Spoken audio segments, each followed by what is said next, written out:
Salut à tous, Deontay Wilder et Bernard Stevens vont s'affronter pour la seconde fois le 4 novembre prochain. Wilder devait à l'origine affronter Ortiz, mais il s'est fait attraper pour produit dopant, donc il a été exclu du combat et c'est Bernard Stevens, l'ancien champion WBC, qui va remplacer le Cubain le 4 novembre prochain. Ancien champion parce que Wilder lui a pris la ceinture en 2015 sur une victoire par décision.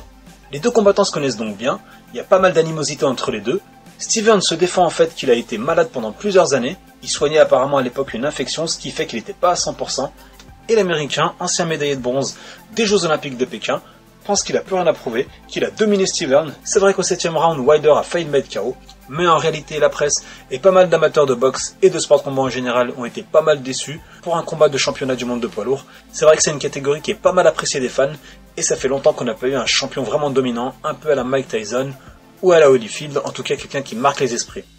Ce combat, vous l'aurez compris, c'est surtout pour préparer le combat Anthony Joshua contre Wilder, celui que tous les fans attendent pour savoir qui est le meilleur poids lourd du monde. Mais voilà, après pas mal de problèmes de contrat, d'accords, de blessures qui ont retardé un peu le super combat, Anthony Joshua, le Britannique, a un combat de programmé face à Takam, et ça fait un espèce de petit tournoi à 4 où, à mon avis, les deux combattants que tout le monde attend, gagnants, Joshua et Wilder, vont finir par s'affronter. Certains pensent à la fin de l'année, mais à mon avis ça sera pour 2018, le temps de faire une super promotion, une tournée mondiale de conférences de presse, un peu pour que les deux combattants se fassent connaître du grand public. Il faut savoir que Joshua n'est pas vraiment connu aux États-Unis, et voilà, il faut faire monter un peu la température chez les fans, puisque bien sûr le combat sera en pay-per-view.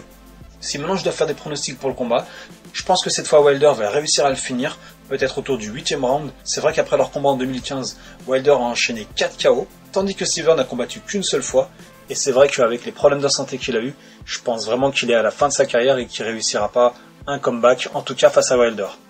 Encore une fois, la taille de Wilder, 2m01, son allonge exceptionnelle de 2m11 vont faire la différence. Et il pourra compter bien sûr sur sa droite phénoménale, c'est l'un des plus gros frappeurs de ces dernières années. Et peu de combattants ont tenu la distance avec Wilder, puisque sur ses 38 victoires, 37 sont par KO. Il a aussi un style pas commode, les coups viennent un peu de partout, c'est pas très joli à voir parfois, c'est pas vraiment une boxe très technique, c'est pour ça qu'à mon avis ça va être très dur face à Joshua, je ferai une autre vidéo là-dessus. Et voilà, je pense que Wilder, qui est plus jeune, plus explosif, plus athlétique, qui frappe beaucoup plus fort, il est aussi plus rapide, je pense vraiment que voilà, cette fois il va réussir à le finir, et qu'on va se diriger vers un affrontement Wilder face à Joshua. C'est à mon avis ce que pas mal de fans de la boxe veulent, et aussi bien sûr des grosses promotions telles que Showtime. On verra ça le 4 novembre. J'espère que vous avez apprécié la vidéo, n'hésitez pas à mettre un like, à mettre des commentaires, à poser des questions si vous en avez, et surtout bien sûr à vous abonner. Je vous dis à très bientôt sur ma chaîne, salut à tous!